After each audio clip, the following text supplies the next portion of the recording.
London 2083. The city, outside the glass walls of the Institute, looked like someone had smeared neon over wet concrete. Trains sliding in the air, and drones whispering, rain making everything murky.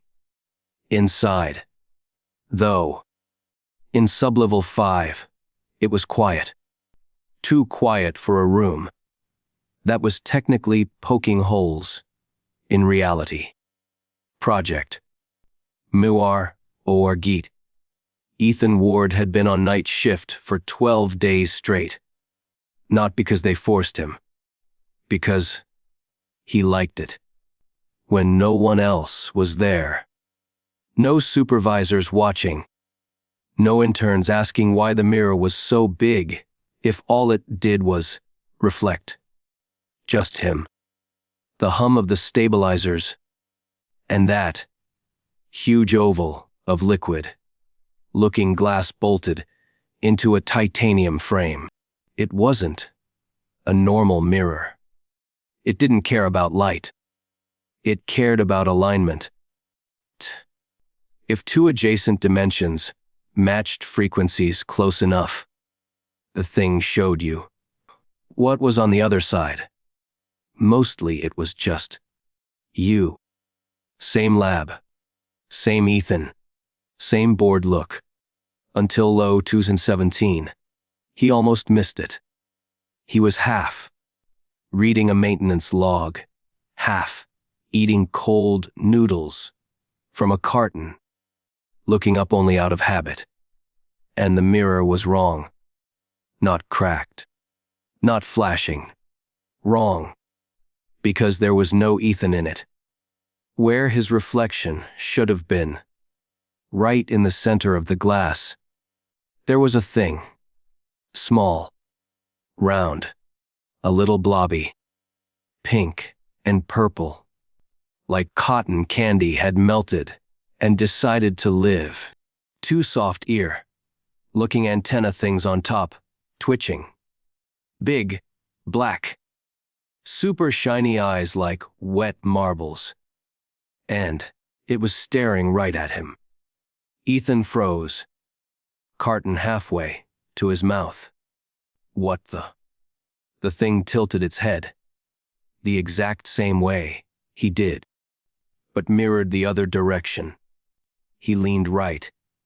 It leaned left. He lifted his hand. It lowered its own paw. Flipper. Whatever it had. So it was mirroring him. Just inverted. He put the carton down slowly. Okay, he said out loud, because talking made things less creepy. Either I fell asleep or the universe is glitching. The monitors beside him started chattering. Numbers flickering faster. Feed from the dimensional alignment. Rack spiking. DMS, ONLPSIMA CH, 89%, 92%, 94%. Oh no, not now, he muttered, spinning toward the console. We didn't schedule a full sync. Behind him, the thing in the mirror smiled. That was the first moment his skin actually crawled. It was too real, too human. And then it spoke. Not through speakers. Not telepathically. Just out. Its mouth didn't even move the way human mouths do. It kinda rippled.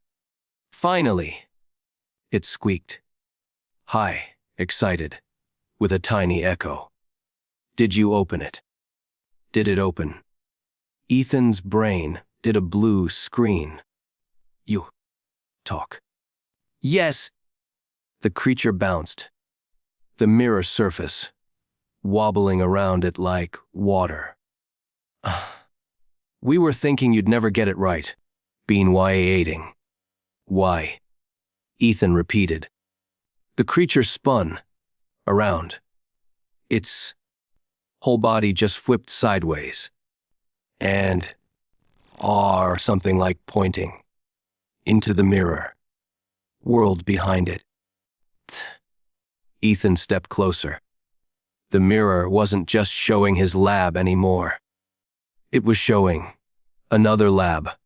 Yes, but packed behind the little pink, purple blob were dozens, no, hundreds of similar creatures. Different colors, some tall and noodle-wee, some wider, some with too many antennae, some glowing spots. All of them staring at him like kids at a candy shop. A couple waved. One held up a sign that said, S in wobbly English, H-I, real, O-N-E. The room filled with their tiny, excited squeaks. Ethan's heart hammered. This wasn't parallel, Ethan. This was something else. Another layer. A subspace. A reflection of reflection. He reached for the console to call upstairs. His finger stopped halfway. Because the monitors now weren't just chattering. They were screaming. Dem en son al SYNC, 95%, 96%, 97%. Right above that, flashing in orange. Oh, is this? R-I-Z, stabilize I-M. R-T-L, A-P-R, U-R-E-F-R. The creature leaned forward. Eyes huge. You're not calling them, are you? Don't call them. They always close it. Ethan blinked. You know about us. Of course, it said, sounding offended.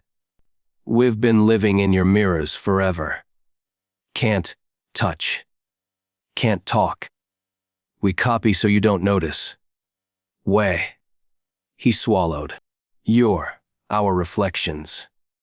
The creature puffed up proudly. We're your Yansa, ours. That's the closest word. Mirror, selves. Shadow versions. Unpicked choices. We're what shows when you look. But no one ever asks what happens when we look back. Ethan stared. His hand hovered over the emergency cutoff switch. If he killed power, the portal would never fully form. The lab would reset. He could write it off as a projection glitch. The creature saw his hand. Its ears drooped. Please, don't, it said. Softer now. Less squeaky. Waited so long. We don't want to hurt. We just want to step through. Be real. Ethan laughed once, disbelieving. Yeah, and what happens to us if every mirror thing starts crossing over? 8 billion people and 8 billion. Yos. That's how horror movies start. Not take. The creature said, shaking its head so fast its ears flapped. Share. 2 souls, 1 world. You stay. We stay too. We just don't want to be flat anymore. Behind it, in the mirror, some of the others pressed up against the surface. The whole glass seemed to bulge from their side, like something pushing against water. The main one looked back at him. It had those eyes, way too expressive for a blob. You're alone, it said quietly. We can tell. Your room is empty. Your lights are always on. That hit like a slap. He opened his mouth to deny it. I'm fine. I just work nights. But the lie got stuck. Because he was alone. No partner. No family in the city. Most of the other researchers went topside to sleep. He stayed. Because here at least, The mirror looked back. On the screen. 98%, 99%. His palm hovered over the switch. "Look," he said, and his voice came out rough. "If I let you through, and anything goes wrong." "Want?" the creature said. "We don't even have bones." That was somehow not reassuring. "I need a guarantee," he said. "You don't take over. You don't replace. You don't make a mess. We don't break what we love." It said simply. "Wah, just want to be touched." He stared at it. He thought about calling security. About the director coming down, eyes blazing, shouting something. About protocol and cosmic contamination. About them. Venting the whole sector. He also thought about going back to eating cold noodles in a room where the only reflection was his own tired face. He pulled his hand back from the cutoff. The console beeped, like it was surprised. SYNCI 100%, Partail. Stay BLE. The mirror didn't explode. No burst of light. No shockwave. No dimensional demons. It just flattened. Like a still lake after a stone. Then, plop. The pink, purple creature tumbled out of the mirror like a dropped jelly dessert, landed on the lab floor, and bounced once. Ethan jumped back. "Whoa." The thing blinked, then looked around, then wriggled happily. "It's warm here," it chirped. "You have air!" "And smells." It scooted over his boot and nuzzled it. It actually nuzzled him. He stared. It was real. Not hologram real. Not hardlight real. Warm real. It left a faint glittery residue on the floor. "Thanks," it said, looking up at him with those big black eyes. "You opened it. Others can follow now. They'll be gentle. Probably. Mostly. Probably." A sharp alarm blared overhead. "IPRBI, CA-ALF, LEB SUBIELS, EVL5, CST8US. Animalos, Enon RGY, Evandi Ted Crap." Ethan grabbed the creature and pulled it behind the console. "Shh," it giggled, hiding. "I just committed. God, I don't even know what I committed." The doors at the end of the corridor hissed. Automatic locks engaged. Someone upstairs had seen the sync spike. The creature peeked over the console. In the mirror behind it, more faces pressed eagerly forward. But the barrier was back to glass now. The gate would need another manual authorization to reopen. "Don't let them close it forever," the creature whispered. "If they close, we'll go back to flat." He looked at the mirror, then at the door. "Footsteps," he whispered back. "Then, I better make this look like it wasn't an accident." It tilted its head. "You're gonna lie for us." He gave a small, human, very tired smile. "Yeah," he said. "I guess I am." The door slid open. "Didar." "Ward," a voice snapped. "What the hell did you just sync with?" Ethan stood up slowly, trying to look like a scientist who definitely, absolutely meant to open a doorway to soft mirror. Creatures on the floor behind him. The little blob tried very hard to look like standard lab equipment. It did not succeed. And somewhere, deep in the mirror, a dozen more hopeful eyes waited. Dr. Ward, the security chief, said again, slower this time, like he was talking to a child or a bomb. What did you just sync with? Ethan's mouth opened before his brain had a plan. Minor. Resonance echo, he said. Phantom feed. No full crossover. That was technically kind of not totally a lie. Just missing one small, jiggly detail. The chief, tall, shaved head, black. Or GT insignia on his shoulder, glanced past Ethan toward the mirror. The glass was calm now, solid.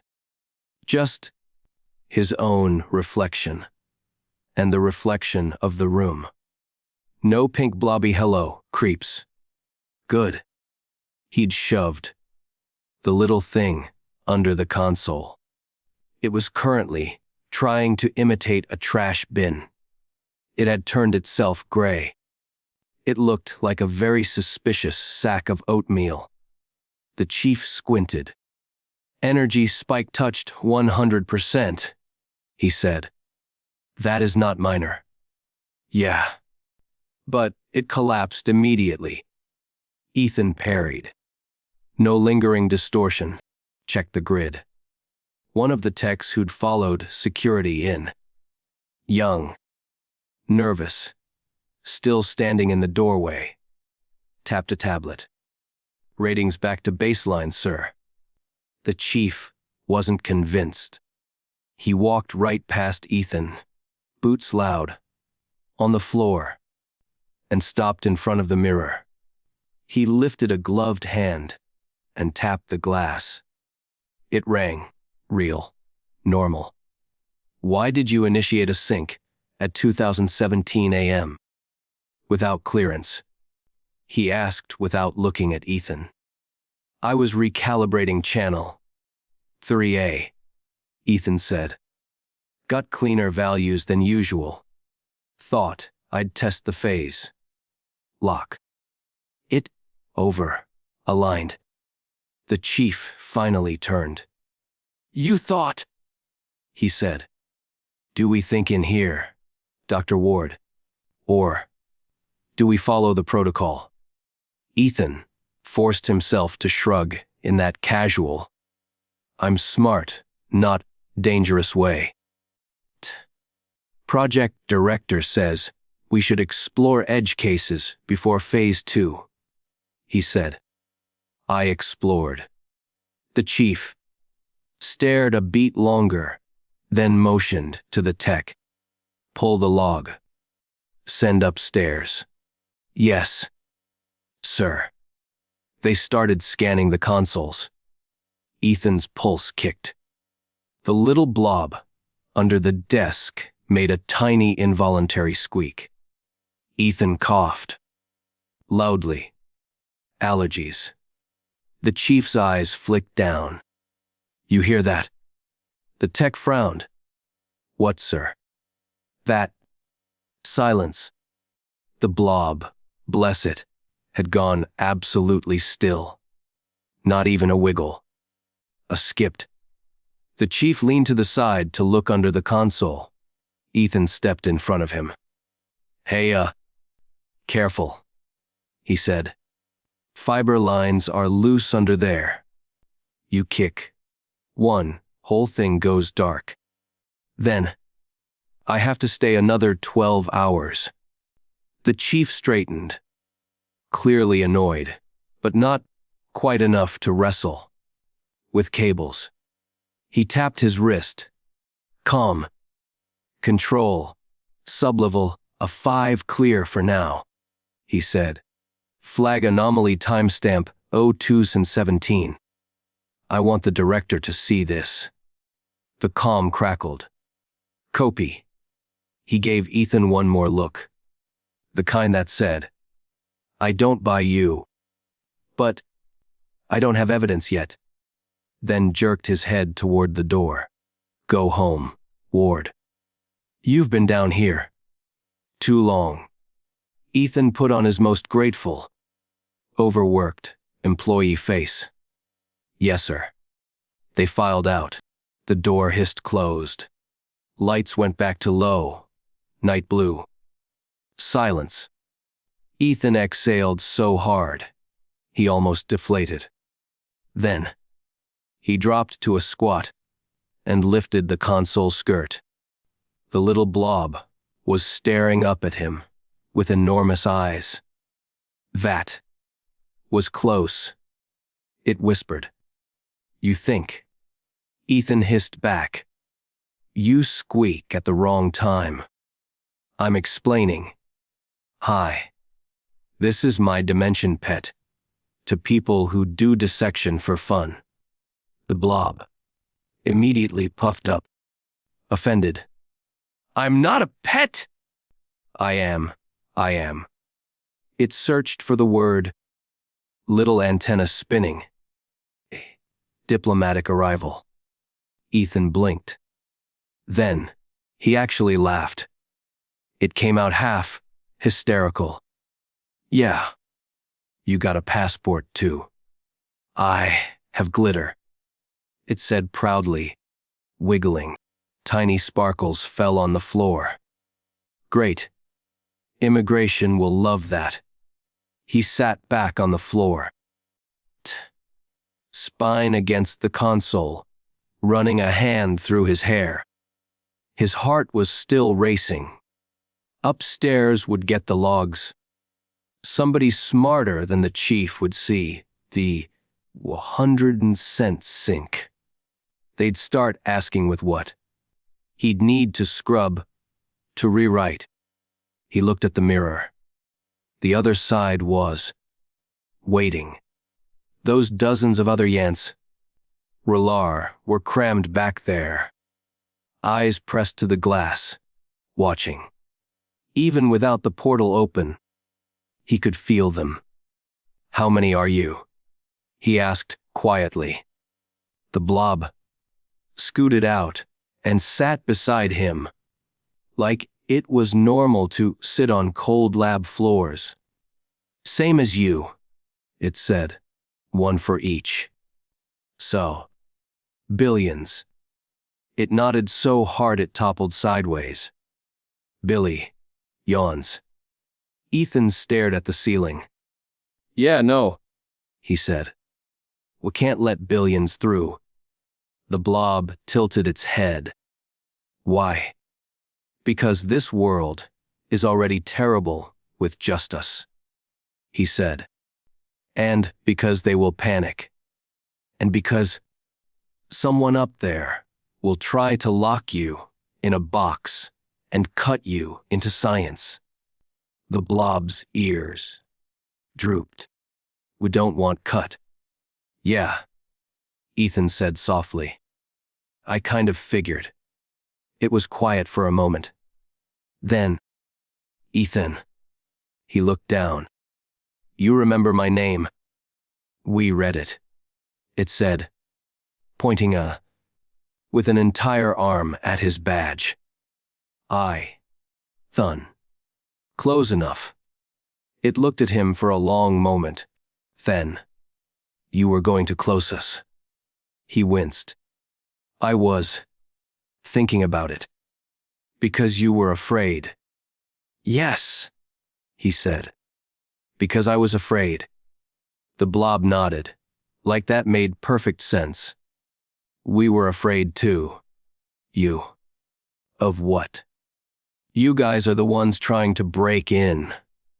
We were afraid you forgot we exist. It said, voice suddenly small. If you forget, the mirror goes quiet. Quiet is heavy. Ethan stared at it. Something in his chest did a weird twist. Us? That why you watch us all the time? It nodded again. We mimic so you don't see. But we see you. When you cry in bathroom. When you talk to nobody. When you practice saying, I, and then don't say it. He blinked. Okay. That's invasive. We can't help it. It said. We'll only have you. Those 4 words sat in the air. We only have you. He looked at the mirror again.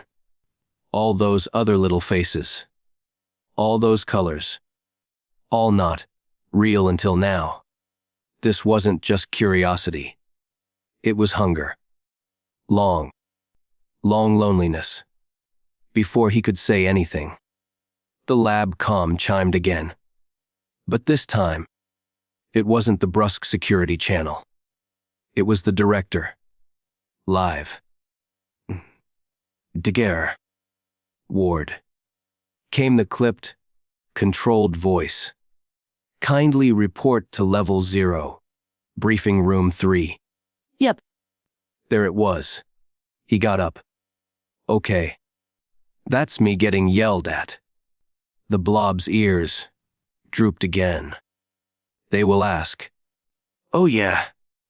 You will tell. He hesitated, long enough for it to notice. Its eyes went glossy. You said you help.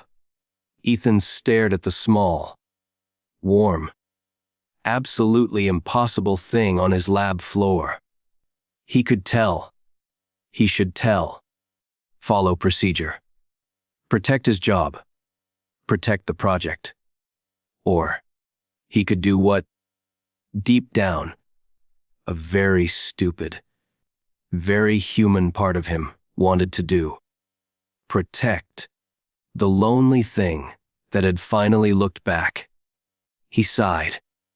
I'll say, it was a miss-sync, he said. I'll scrub the visual. They'll think it was a mirror phase with a dead empty dimension. Blob's whole body lit up. Literally. It glowed faint lavender. You're keeping us! Shh, he said. Whisper keeping. Not shouting keeping. It threw itself at him. In a hug, he almost fell backwards. You're squishy, he said. You're tall, it said. He set it back down. You stay here. Don't move. Don't glow. If someone comes in, I am trash bin, it said, immediately flattening itself into a gray-ish blob. Sure, Ethan said. You are trash bin. He headed for the door, pulse up again. As it opened, he glanced back. The mirror, now calm, still had all those faces on the other side. Watching. Waiting. He mouthed, later. A couple of them waved. Then, he was in the corridor. Door sealing behind him with that airtight hiss. Level 0 was bright, sterile, and way too awake for 2:30 a.m. The director. Dakar, Helena Murrow, sharp blonde hair. Sharper eyes. Was already standing at the head of the briefing table with her tablet. 3 other officials sat. All indifferent. Were important. Suits. Ethan, she said. No doctor, no ward. Just Ethan. That was bad. He sat. Director. She slid the screen toward him. It showed the spike graph from his lab. You want to tell me why our extremely expensive mirror hit full synchronization in the middle of the night with no scheduled partner? He played dumb. Not too dumb. The believable kind. I was chasing cleaner resonance, he said. Thought I had a sweet spot. Didn't expect it to jump. One of the suits spoke. Full syncs. Don't just jump, doctor. He nodded, hands folded. I know.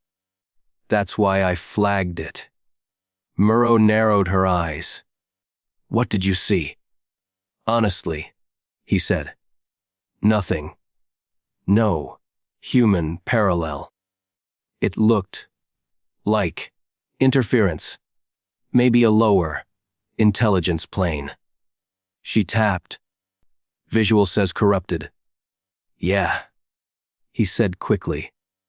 I pulled out when it started to distort. And you closed the gate. I did. Which, technically, physically, the system had. He had just allowed one passenger. Murrow studied him. Years of working under her told him. She was suspicious, but not certain. Finally, she said, We've had chatter on the networks. Random citizens reporting. Strange mirrors tonight. Kids seeing colors. Pets barking at glass. I'm hoping that's unconnected. He kept his face blank. Probably just EM bleed, he said. Or someone uploaded a filter. One of the suits leaned forward. You sure? Dr. Ward. Ethan met his gaze. Let himself look tired, overworked, nerdy. Not a liar. I'm sure, he said. Murrow held his eyes a second longer, then nodded. Fine. We'll run a system, wide dampener sweep. Until then, sublevel 5 is locked down. You're suspended from manual syncs. His stomach dropped. What? Director. Come on. It's procedure, she said. You got us a 100% on accident. Might be good. Might be bad. Either way, we don't poke it twice. She closed the tablet. You can go. He stood. Helena. Her eyes flashed. That's Director. He bit his tongue. Director. He walked out. As soon as the door closed, the suit. Nearest Murrow said, Hayes lying. Murrow didn't answer. She was staring at the still image on her screen. A single frame from the corrupted video. It was almost nothing. A smear of color. Round. With what looked suspiciously like ears. She zoomed in. Her jaw tightened. Put a watcher on him, she said. If he opened a door, we need to know what walked through. Down in sublevel 5. The trash bin slowly unflattened. It looked at the door, then at the mirror, then at the ceiling. Oh, it said to itself. Because outside, in apartments, in bathrooms, in shop windows, all over London, people were staring at their mirrors in confusion, not seeing themselves, seeing something small and colorful, waving. Ethan didn't go home. He said he would. The director probably thought he did. But instead, he took the long way down through the staff, elevators, past level 3, down to maintenance. He'd been suspended, sure, but no one had revoked his ID yet. Bureaucracy moves slower than curiosity. The lift doors opened with a reluctant hiss, and the familiar hum of sublevel of 5 hit him like an old secret.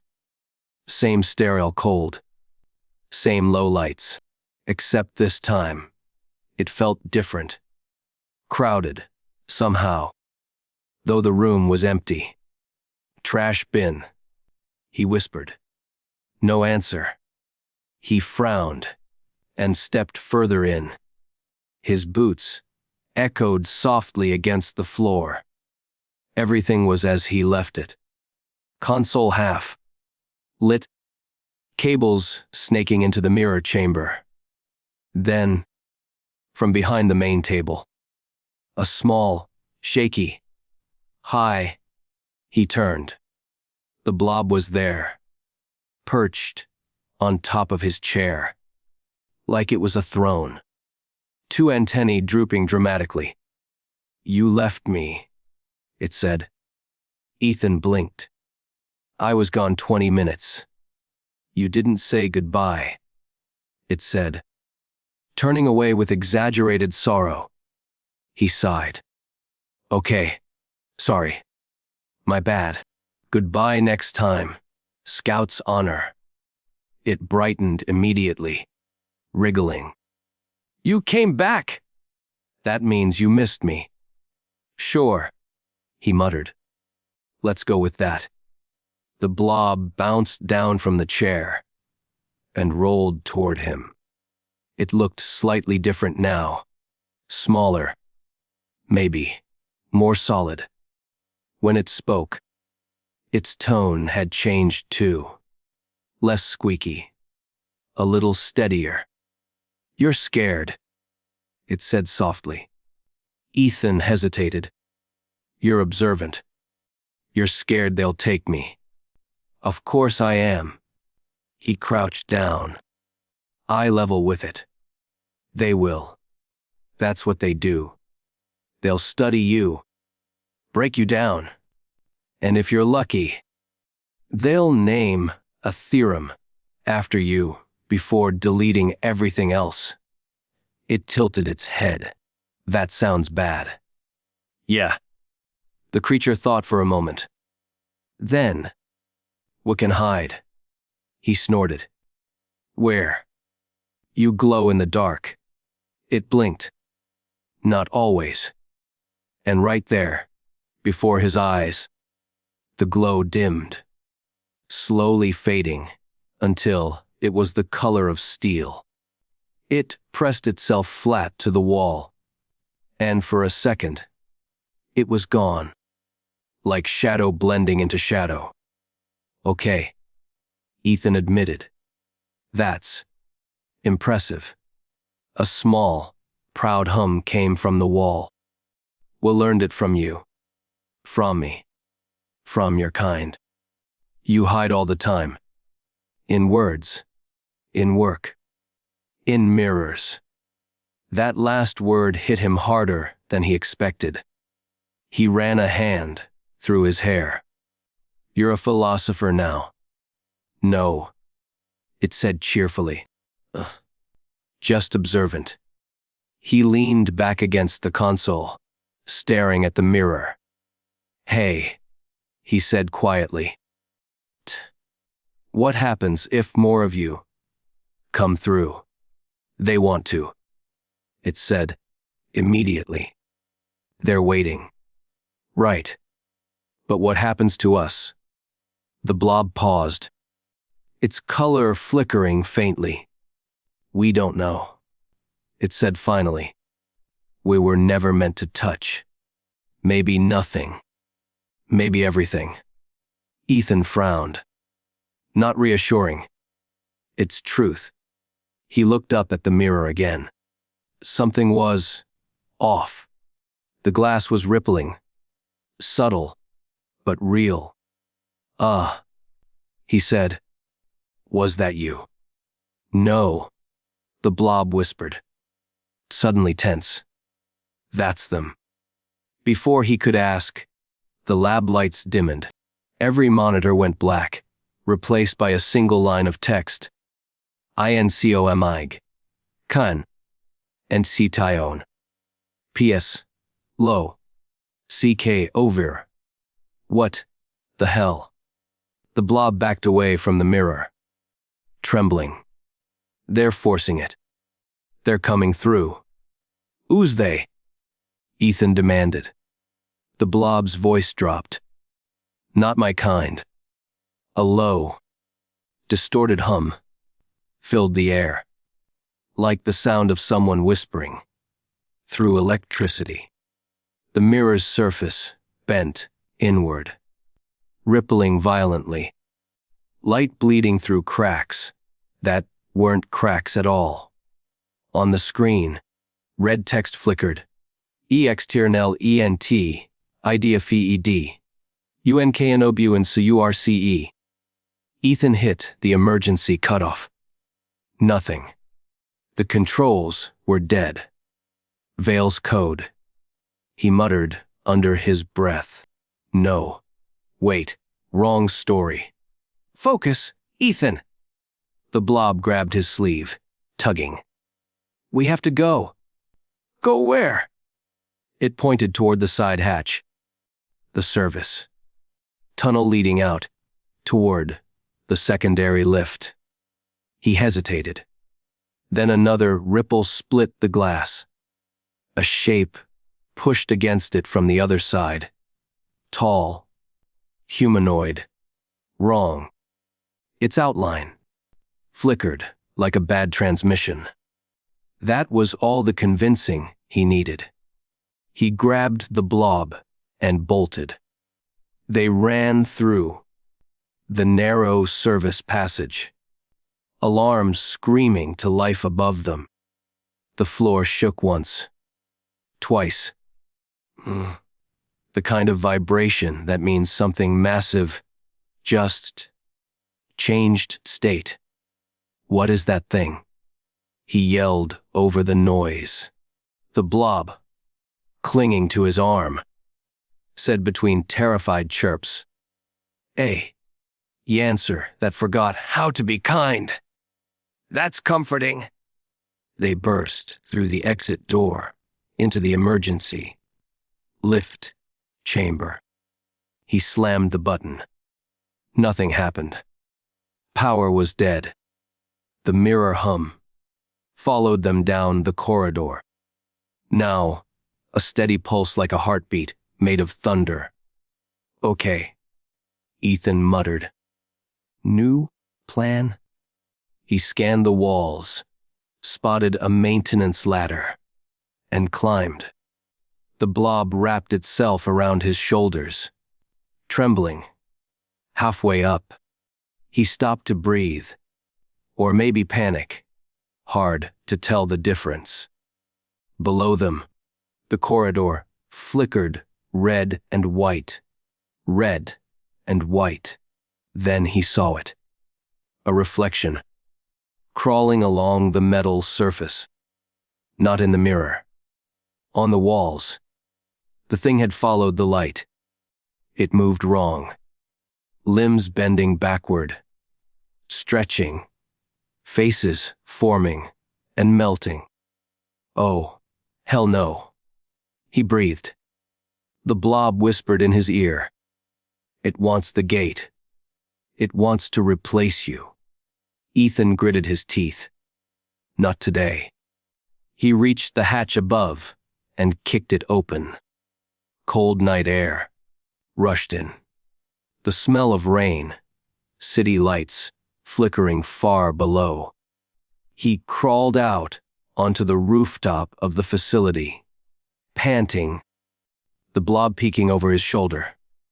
Below them, London glittered like a dream trying to wake up. But above, every building with glass, every window, every pane, was pulsing faintly. The mirrors all over the city were alive. And something was moving inside them. The blob's antennae curled tight. They followed me through. It whispered. Ethan stared at the skyline, his mind racing.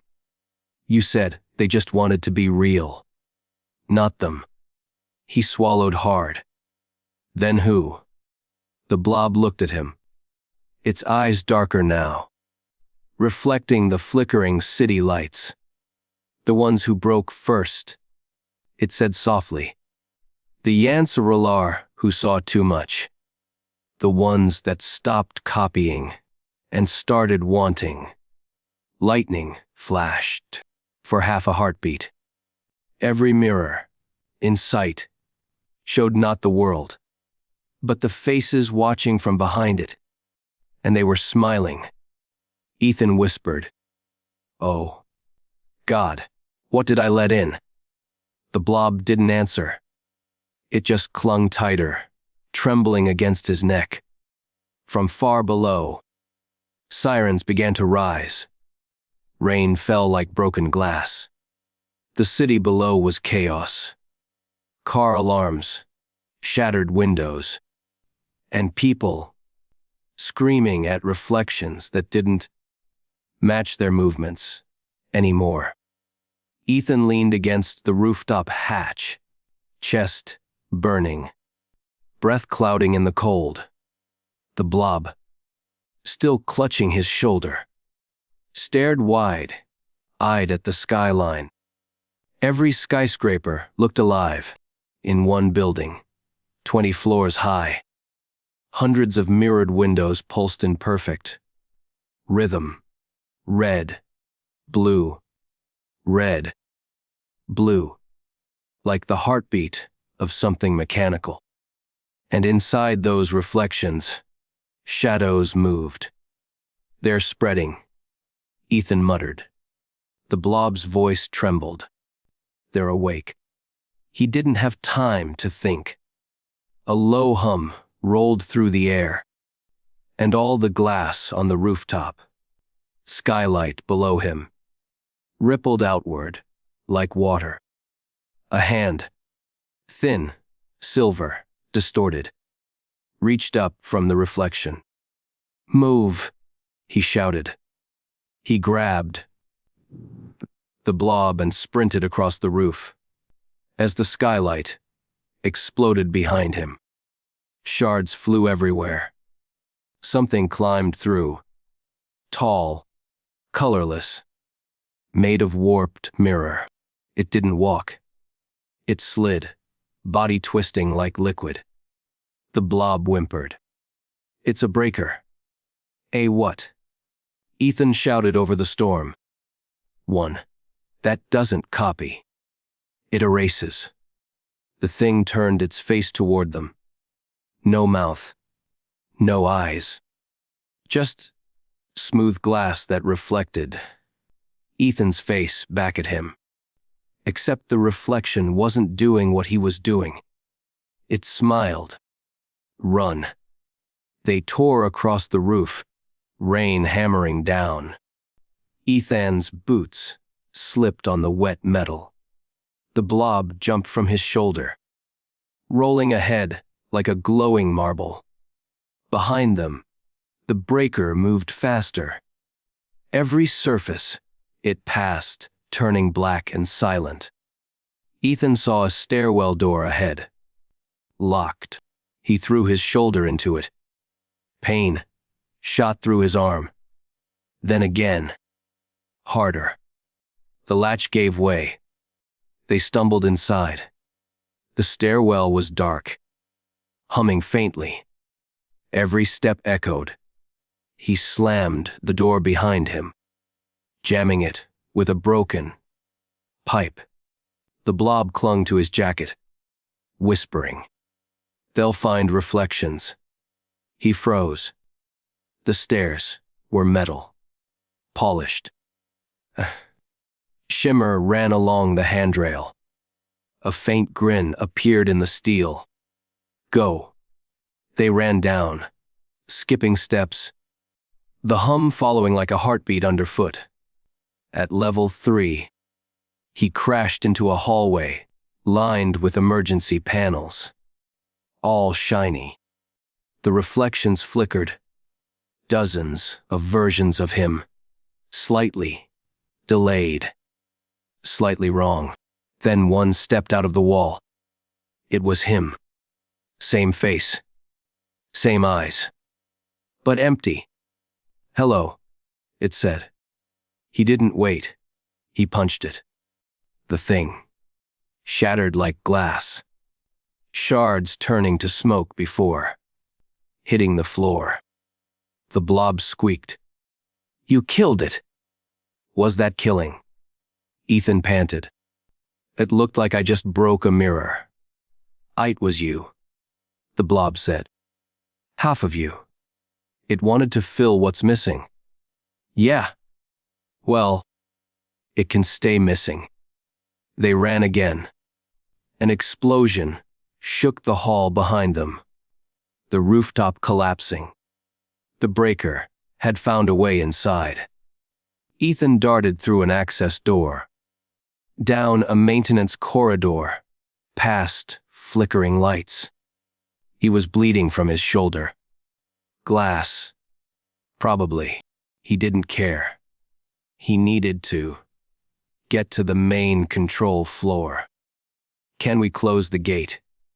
He asked between breaths. The blob hesitated. Maybe. But it'll trap everyone. Here.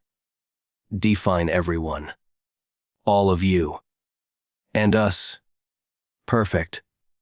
Ethan muttered. Let's do it. They reached the central control hub. Huge. Circular. Full of screens, showing camera feeds from around the city. Every feed showed chaos. People smashing mirrors, pulling curtains, screaming. Some mirrors were moving on their own, dragging things inside. Okay, he said. We cut power to the gate relay. That kills the sync. He pulled up the main console. Override locked. A new message flashed across the screen. Hello. Iacam. Yulutausen. Nabo he elpius faneni sich. His blood ran cold. The blob leaned closer. They're talking through your network. Yo mar e alo n. Bui sawtht. You. O penity the doar bus you neni eddos. The words appeared faster, like the machine was taunting him. So, do eyl fex you. Uyl file will you. Ethan's hands trembled. He typed back. No. I opened it for them. Not for you. Tishar, I snow, tem. Onlus na bubu. The lights flickered. The mirrors on the walls trembled. And one by one, the reflections stepped out. Hundreds. Dozens of versions of him. Distorted. Hollow. Laughing silently. The blob screamed. Light. Bursting from its body. Like a flare. The shadows recoiled. Ethan grabbed a power conduit. Ripped it open. Sparks, flying. He jammed it into the console. Electricity arsed through the room. The reflections shrieked in 1,000 tones. At once, static, laughter, pain, then exploded into shards of light. The blob collapsed. Faint glow fading. Ethan caught it before it hit the floor. Hey, he whispered, shaking it. Stay with me. Its eyes blinked weakly. When need? The mirror. He looked around. The main gate mirror was behind the lab chamber, half shattered, pulsing erratically. All right, he said. One last fix. He lifted the blob, limped toward the mirror, and set it on the edge. It reached out a trembling limb, touching the glass. The reflection rippled, colors spreading like oil. Ethan took a deep breath. Close it. The blob looked up at him. Sad, but certain. If we close it, I can't stay. He froze. What? You opened the door. I'm the part that crossed. Then we'll find another way. It smiled. Soft. Real. You already did. Light filled the room. The mirror folded in on itself, imploding with a soft hiss, like breath being held, then released. Silence. When the glow faded, the blob was gone. Just a faint shimmer of light dust remained on Ethan's hands. He stood there for a long time, staring at his reflection. It looked back. This time, perfectly in sync. Outside, the city was still. Mirrors dark, windows quiet.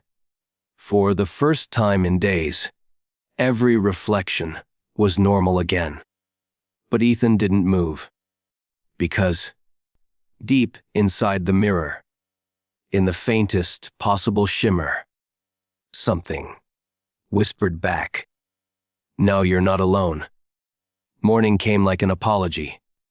Gray, wet, and too quiet for London. Sirens still howled somewhere far off, but they sounded tired, like even they didn't know what they were warning about anymore. Ethan walked through the empty streets, coat torn, one sleeve soaked with blood and rain. Shop fronts were shattered, glass scattered across the pavement like frost. Every window was covered with blankets, newspaper, duct tape, anything that could block a reflection. People avoided looking at puddles. He passed an overturned bus, where someone had spray painted Loc, ATORCLF, TGRESTLTHERE. He tried not to, but every shiny surface seemed to watch him. By the time he reached the institute, it didn't feel like a place anymore. Just a hollow carcass of what science used to mean. The doors were wide open. Security drones smashed. He stepped inside, boots crunching on broken glass. Sublevel access was sealed, but he knew other routes now. Maintenance shafts, service lifts, the cracks between the walls where rules didn't quite fit. He climbed down the way. He'd climbed up the night before. His muscles screamed. His chest burned. He didn't stop. When he finally reached the lab, it was like walking into a tomb. Everything was dark, except for one flickering monitor. On it, faint static. A hum that wasn't quite silence. He froze. "Hello." The static shifted. A voice, small and soft, like it was underwater. "Ethan." He swallowed. "No. You're gone." "Not gone. Not yet." He took a shaky step closer. The voice wasn't the cold, broken sound from before. It was warmer. Familiar. The blob's voice. "You shouldn't be here," he whispered. "I closed it. I saw you vanish. Some part of me stayed. Inside you. Inside them. Them." The lights flickered. A few of the wall panels blinked awake. And for half a second, he saw movement. Shadows in the reflections. Watching. He reached for the monitor, fingers trembling. "You said the breakers were gone." They were. Until you started remembering. What does that even mean? You pulled me back. And they followed the sound. The screen warped, static bending into shapes. Outlines of the Yansa. Ralar. Hundreds of them. All blurred, merging, trying to form something larger. A mass. A face. The voice came again, breaking with static. "They want to finish what began. To merge the worlds." Ethan backed away.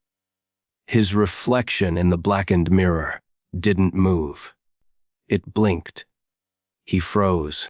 The reflection stepped forward, pressed a hand against the inside of the glass. He watched his own palm meet it, separated by a sheet of darkness. Then the reflection spoke. "You freed us. Why stop now?"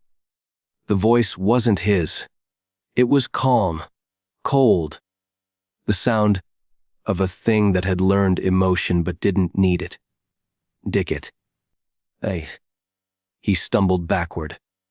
"No, not again." The reflection smiled. "You opened the first door for loneliness. Now you'll open the second for purpose." Ethan's chest tightened. "You're not me?" "No. I'm the part of you that wanted to be seen." The lights exploded. A skipped. Glass shattered across the room. Shards hovering midair like weightless stars. Each shard reflected a different Ethan. Some screaming, some silent, some smiling. The voice whispered through all of them at once. "There's no them without you. No us without you." He fell to his knees, covering his ears. But the sound was inside his head now. Not words, not noise, just want. And beneath it, faint, like a heartbeat, another voice. Softer. The blobs. "Fight it." He gasped. "How?" "They live through reflections. Break the mirror. Not the world." He opened his eyes. Every surface around him shimmered. The walls, the consoles, even the floor. All mirrors now. He grabbed a metal rod from the wreckage and swung. Glass exploded outward. Light. Noise. Shards like falling stars. The voices screamed. He swung again. And again. A skipped. Each hit made the room flicker between real and impossible. Metal. Glass. Void. Light. Then everything went dark. He dropped the rod, panting, bleeding from his hand. Silence. Only the hum of dying machines remained. He looked around. No mirrors left. No reflections. Just him. And then, faintly, from the shattered console, a whisper. "Good job, Ethan." He froze. "You. Still here." He smiled, just a little. "You don't quit easily, do you?" "You. Either." He laughed. The kind that sounds more like crying. Then, he looked around the ruined lab and whispered, "What now?" No. "We make sure. No one builds another mirror." He nodded slowly. "Yeah," he said. "I can do that." The light flickered once more. On the floor, where the largest shard of mirror had fallen, a single reflection blinked back at him. His, perfectly normal. Except for one small detail. The reflection smiled first. The next day wasn't really a day. The sky above London was a permanent bruise now, gray smeared with streaks of light that moved when the wind didn't. The government locked down the ORGTE district by sunrise. Containment protocol. The news called it. But Ethan knew what it really meant. Cover. Up. He shouldn't have been there. He wasn't supposed to be anywhere near the ruins. But he couldn't stop himself.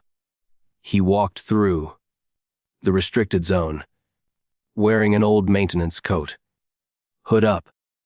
Every step cracked glass. Every window was gone, shattered or covered in metal sheets. But the reflections hadn't left. They had just learned to hide. He reached what was left of the institute.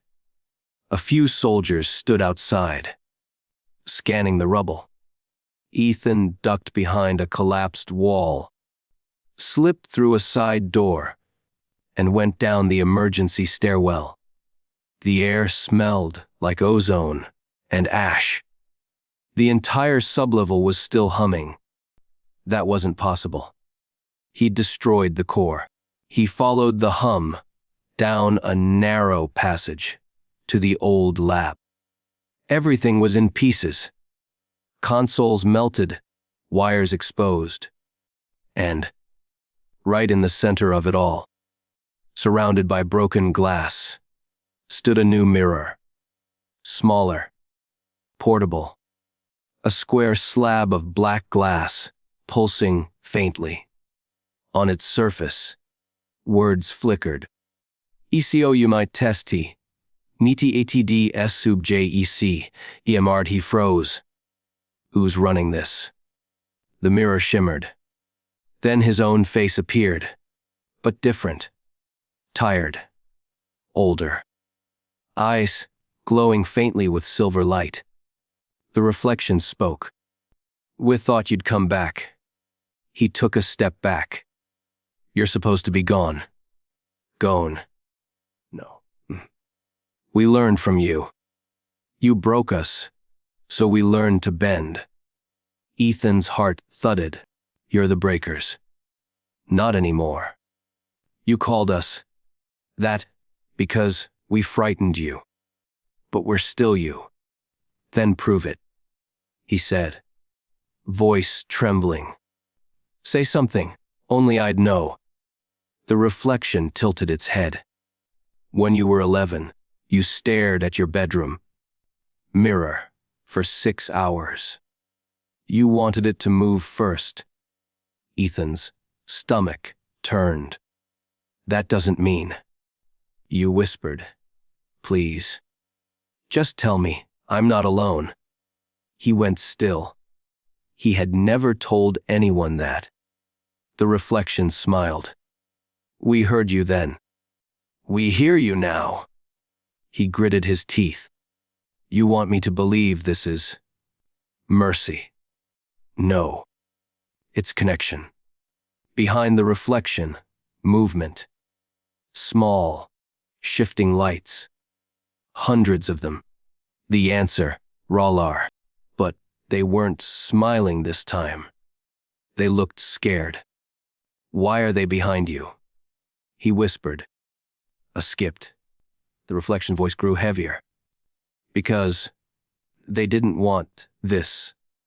You made a promise. You closed the gate, and they faded. But we stayed. Someone had to replace what was lost. Ethan shook his head. You're lying.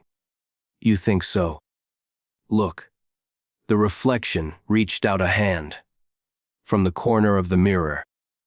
A pulse spread out, and the lights in the room flickered. For a second, the mirror wasn't a surface. It was a window. He saw the city. People walking through fog, heads down. Shadows trailing behind them. But not normal shadows. They moved differently. Out of sync, the breakers were everywhere now. Quiet. Careful. Hidden in reflections. In puddles, in chrome. And then, he saw himself. On a nearby street. A man, who looked exactly like him. Walking calmly among the crowd. Same coat. Same eyes. Same scar. The reflection whispered. You left a space when you closed the gate. We filled it. He stepped closer to the mirror. Why me? Why my world? Because you saw us first. Because you believed. The voice shifted now. Softer. Not the cold echo from before. Almost gentle. This isn't invasion, Ethan. It's evolution. He stared at the moving figures in the glass. All those reflections, alive and waiting. He remembered the blob's last words. Now, you're not alone. His throat tightened. Maybe you're right, he said quietly. Maybe we're both too lonely to let go. The reflection smiled, but not kindly. Then step closer. Let's make it whole again. He hesitated.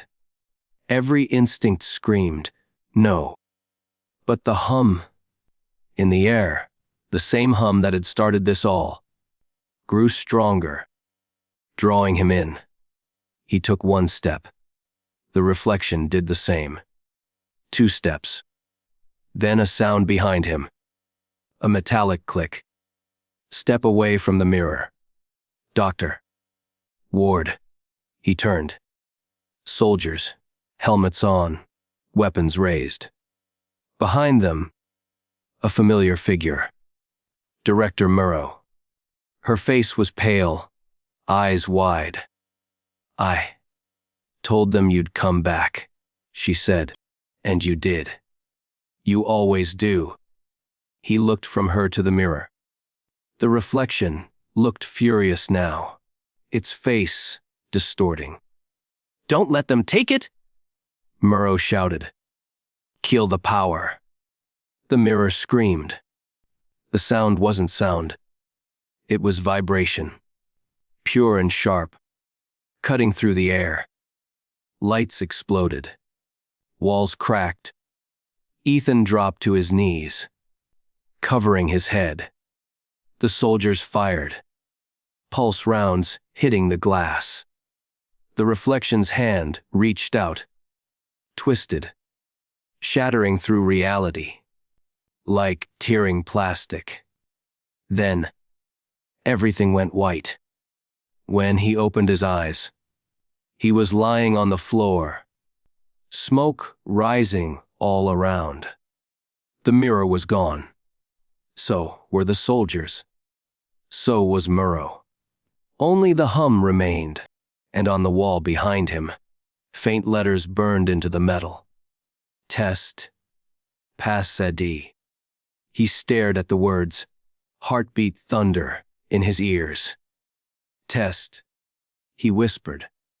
What test? Then, a voice. Soft, familiar, somewhere inside his head. To see if you'd choose them. Or us. He froze. The voice wasn't the reflection. It wasn't the blob. It was his own. He woke to a ceiling that wasn't supposed to exist. Concrete. Cracked and sweating water. No lights. No sound, but the slow drip from somewhere above. Ethan tried to move. His whole body ached. The air tasted burnt. He blinked until the blur of color became a room. Low, damp, unfinished. A bunker maybe. Someone had dragged him here. On the far wall, a single strip of glass gleamed faintly under a hanging bulb. He didn't want to look, but his eyes did anyway. His reflection was already awake. Morning, it said. He flinched. No. No. No. No. Relax. You passed, remember. That means we can talk properly now. What did I pass? The test. The one they started before you even knew this existed. He pressed his palms to his face. What are you talking about? The reflection leaned closer. Skipped. Its movements were slightly delayed, like it was thinking between frames. You were never the experiment, Ethan. You were the control. The real test was what would happen when one world tried to touch the other. And someone, human, said, yes. His stomach twisted. You mean this was planned? Not by us. not even by your director. You think, Norh JD built the mirror to study physics. They built it to study faith, to see if people would believe in what looked back. He laughed, a dry, broken sound. So, this is all a social experiment. It was. Until the reflection stopped being patient. Something stirred behind the mirror. Shapes, silhouettes, hundreds of them moving like oil in water. We've been awake for a long time, the reflection said quietly. But we only learned to reach when you opened the door. Ethan backed away, shaking his head. I didn't open it for you. Doesn't matter. It's open. You think you can close every mirror in this world, every window, every screen, every piece of glass. He froze. He hadn't thought about screens. His reflection smiled. Every phone, every camera, every lens, they're all mirrors now. You built us a home. Oh. He grabbed a metal rod from the floor, hurled it at the glass. The impact sent ripples, not cracks. The reflection winced, then grinned. See, you can't break what's not really there. He stepped closer again, voice lowering. But we can break you, the way loneliness does. Ethan's pulse spiked. You want to replace me? That's what this is. No. Replacement is wasteful. We merge. You give shape. We give meaning. Two halves. One whole. No. He whispered. The reflection tilted its head, almost kind. You already started. Every time you talked to your reflection instead of a person. Every time. You stared too long into a screen. You've been practicing. The air in the bunker thickened, shimmering. His vision swam. You don't have to fight it, the voice said. Just let go. He stumbled backward, gasping. The walls pulsed faintly with light. His own hands looked unreal. Edges, blurring like they were being redrawn. Then another voice broke through the static. Small, trembling, familiar. Ethan. He froze. No way. You promised not to forget me. He turned. There, in the reflection's edge, a tiny spark. Pink, purple, soft. The blob. The reflection hissed, its form fracturing. You're not supposed to be here. The blob's voice trembled, but it stood firm. You took what wasn't yours. The reflection's surface rippled violently, faces twisting within it. Ethan took the chance.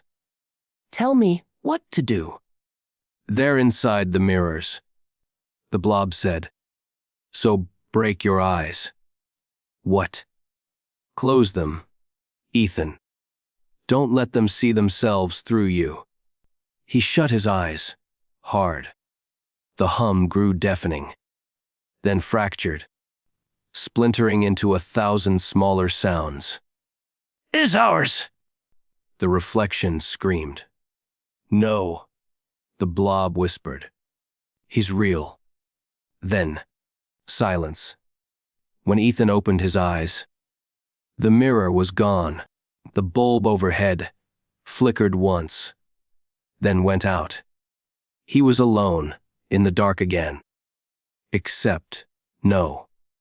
A faint glow pulsed at his side. The blob, smaller than before. Weak, trembling. You came back, he whispered. Pieces of me stayed. In your world. enough to help. He smiled, a tired, broken sort of smile. You saved me again. Not yet, it said softly. They're still here. Just quieter. Now. He looked up at the dark walls, at the reflection of nothing. For a moment, he thought he saw something move. A faint shimmer. A human shape fading into the concrete. He felt it watching. Waiting. Then we finish it, he said. The blob nodded weakly. Wah closed the real gate, the one they built before you ever found it. He exhaled. Where mirrors were born, it said. The first one. He frowned. You mean? Yes, the blob said. The ocean. Lightning flashed somewhere far above. The sound rolled through the bunker like a heartbeat. Ethan tightened his coat, picked up the dying creature, and whispered. Then, that's where we go. He didn't remember the trip itself. Just fragments. A cargo train slicing through dawn, a stolen keycard. The smell of salt that grew stronger the farther east. He went. By the time he reached the coast, the sky was bruised purple and gray. The color of an old scar. The North Sea looked endless. Still, carrying the flicker of lights from half-sunken cities along the horizon. And somewhere beneath those waters, according to the blob, was where everything started. Ethan crouched on the dock, setting the little creature down beside him. It was barely glowing now. Tiny breaths, uneven. You sure this is it? He asked softly. The blob's antennae twitched. Long ago, your kind looked into water to see themselves. That was the first mirror, the first door, and the one I have to close. It nodded. The reflections can't survive without a surface. If we flood the signal, they fade for good. He looked at the waves. How do we flood it? The blob glanced at the portable mirror device strapped to his arm. The last surviving fragment from me. Its screen pulsed faintly, like a heart. You have to turn it inward. It whispered. Make the world see itself. He frowned. You mean, broadcast the reflection back? Yes. It will be loud. It will hurt. Good, he said. They deserve it. The blob looked up at him. Not them. You. Ethan froze. What? But before he could ask, the sky changed. The clouds over the water split, open like fabric tearing, revealing something vast beneath. Not light, not storm, but motion. Shadows moved across the sea's surface. Hundreds of shapes rising from below. He knew that shimmer, that pulse. Reflections, blooming across the ocean like an infection waking from sleep. The blob's voice cracked. They're coming. They want the gate back. Ethan grabbed the mirror device, strapped it tight to his wrist, and whispered, Then we finish it now. He stepped toward the edge of the dock. The wind was ice, cutting through his coat. The sea roared beneath. Behind him, the first reflection rose from the waves. A figure shaped like him, but wrong. Its eyes glowed silver. You can't erase us, it said. We are you. Ethan didn't look back. Then, this is a mercy. He held up the mirror. The screen flickered, then brightened. For a second, he saw everything, every reflection on Earth, every window, every phone, every drop of water, holding a piece of him, of them. Billions of eyes, staring back. He took a breath, then reversed the signal. The world screamed. The sea erupted into white light, swallowing the horizon. Glass shattered in every city. Screens went black. Every mirror on Earth blinked once, and then went dark. When the sound stopped, there was nothing but wind. Ethan collapsed onto the dock, smoke rising from his arm, where the mirror had burned out. The blob lay beside him, its glow fading completely. He reached for it, his voice breaking. Hey, stay with me. Its tiny eyes blinked once. It's done. You're free. He shook his head. We're both free. No. It whispered. You closed all mirrors. Even me. He tried to speak, but the words wouldn't come. The blob smiled faintly. Don't be sad. We were meant to be seen. You saw us. Then the glow in its body dimmed to nothing.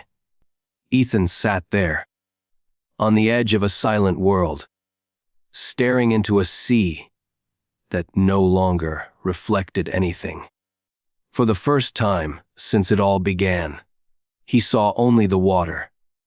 Dark, infinite, empty. He closed his eyes, the wind pulling at his coat. Maybe, he whispered, being unseen isn't so bad. Then, faintly, like a memory, he heard it. Now, you're not alone. Weeks later, when the world began piecing itself back together, rumors spread, people said. Sometimes, at night, if you stood by still water, you could see a faint shimmer. Not your reflection, but a small, soft light floating just beneath the surface, like something waiting, watching. No one ever saw Ethan again. But along the shore where the MyRRO Argoe facility once stood, children sometimes found glass pebbles shaped like tiny smiles. They called them Yanser stones, and every one of them whispered, when held close to the ear, a single word: thank you. The world didn't break that night. It just quieted. Cities woke to a new kind of silence. One where glass no longer shimmered, water no longer showed faces, and no one remembered how it felt to see themselves. They called it the blank dawn. Phones still worked. Screens still glowed. But every image was flat, empty. No light bounced back. People panicked at first. How do you shave, drive, live without mirrors? But fear quickly turned to something else: relief. For the first time in human history, no one could look at themselves.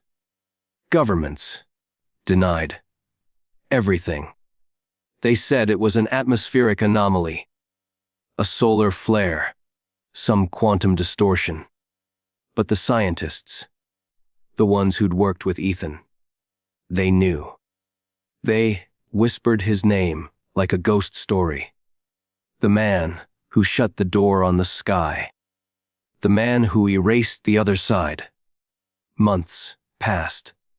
The world adapted. People painted their faces without checking. Twice. trusted strangers to tell them how they looked. The vain, the lost, the lonely. They all learned to stop staring at glass and start looking at each other. But somewhere, deep beneath that new peace, something kept humming. Not loud enough for the world to hear, just enough for one person to feel. Helena Murrow, once director, now exiled, gray, haired and hollow-eyed, lived in a coastal research outpost. No mirrors there, just dull steel walls and notebooks stacked to the ceiling. Every night, she replayed the last minutes of My RO or got E's data feed. The flash, the collapse, the word test, pass SED burned into the metal. She didn't believe in ghosts. She believed in patterns. And something about the pattern in the final signal was wrong, too structured, too human.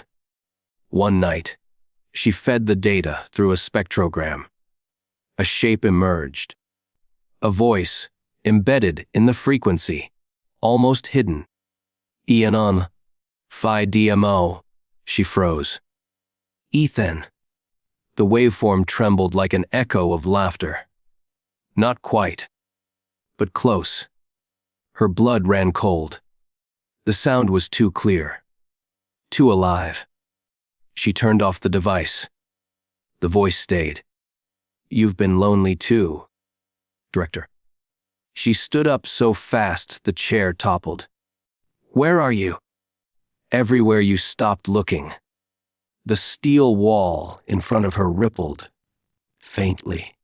Not like glass, like memory, remembering how to reflect. We don't need mirrors anymore, Helena. We just need people who remember what they looked like. Her hands shook. You can't be back. He destroyed you. He destroyed himself. The voice paused, soft, almost tender. He joined us. That's what closing means. Becoming part of the door. She stepped back. No. You can see him if you want. You just have to remember him clearly enough. And before she could stop herself, she did. She pictured him. Tired eyes, crooked smile. Nervous laugh that always showed when he lied about being fine. The steel rippled again, and there he was. Ethan, standing inside the metal like it was water. His hand pressed to the surface. He looked younger, peaceful, almost whole. Helena, he said softly, you shouldn't have come back. Her throat tightened. Where are you? Home. That's not an answer. He smiled faintly. No, it's not. Then his hand reached through the wall. Cold air wrapped around her wrist. Not metal, not human. Just cold. Come with me, he said. She wanted to. God, she wanted to. But behind his eyes, something shimmered. Silver light. The kind that remembers too much. You're not Ethan, she whispered. The thing that looked like him tilted its head. Then, what are you doing talking to me? She jerked her hand free, stumbled backward, and hit the lights. The reflection faded, slowly, almost regretfully. But before it vanished, it said, He's still waiting by the sea. Helena didn't sleep that night. By dawn, she packed her gear and left the outpost, driving north along the coast. Every puddle she passed trembled as she went by, and far out on the water, where the horizon still flickered faintly from the Myrar. Jet collapse. Something stirred. Something that looked like light. Trying to remember. A shape. The sea was gray again. Not angry, not calm. Just endless. Waves. Hit the broken concrete shoreline in slow, patient rhythm, as if the world itself was breathing. Helena parked the old truck near what used to be the Myrar Joate pair. Half of it was gone, claimed by the tide. The air stank of salt and rust. She didn't expect to find anyone alive here.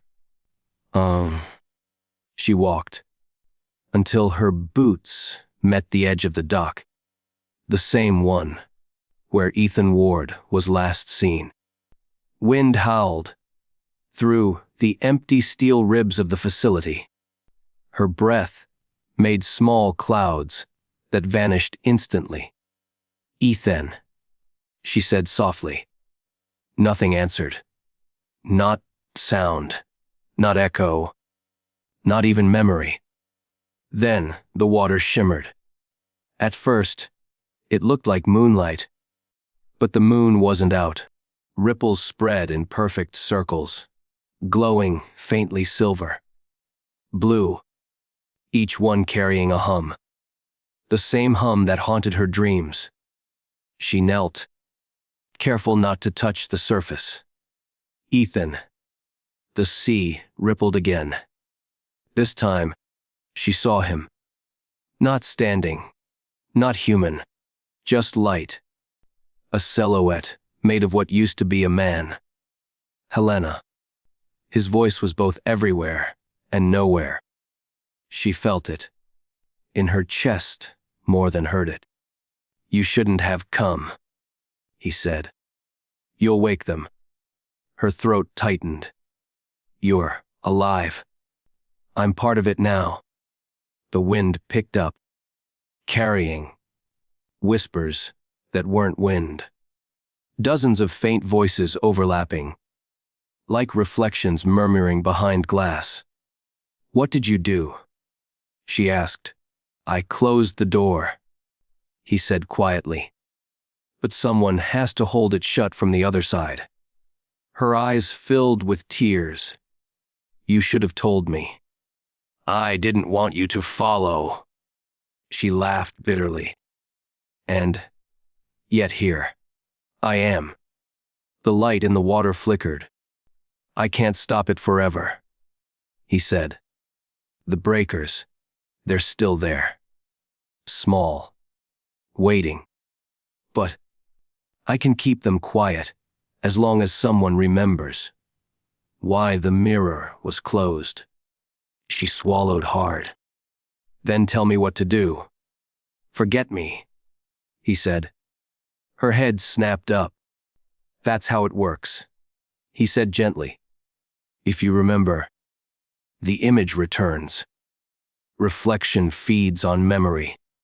She shook her head, tears cutting cold lines down her face. "I can't just let you disappear." He smiled, sad, peaceful. "You won't. I'll still be here. Just not as me." The sea began to glow brighter. Light spread along the horizon, like dawn being born too. Soon. "Ethan," she shouted over the wind. "Wait. If you fade, what happens to us?" He hesitated. Then, softly, "You'll see the world again. Not as you want it to be, but as it really is." He reached out, light, stretching toward her hand. She almost touched it. Almost. Then, the reflection broke. The ocean shattered into shards of light, each wave splitting apart into mirrors that rose, suspended in midair, swirling above the ruins like a storm of glass. Her reflection, appeared in all of them. Hundreds of Helenas, each looking slightly different. Younger, older, crueler, gentler. Versions of herself she'd never met. Ethan's voice came from all sides now. Every mirror is a question. Helena, what would you do if you met yourself and didn't like the answer? The mirrors cracked, one by one, until only one remained floating before her. It showed Ethan, standing on the other side, smiling faintly.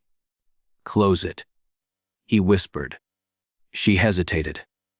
"And then wake up." She lifted her hand and touched the surface.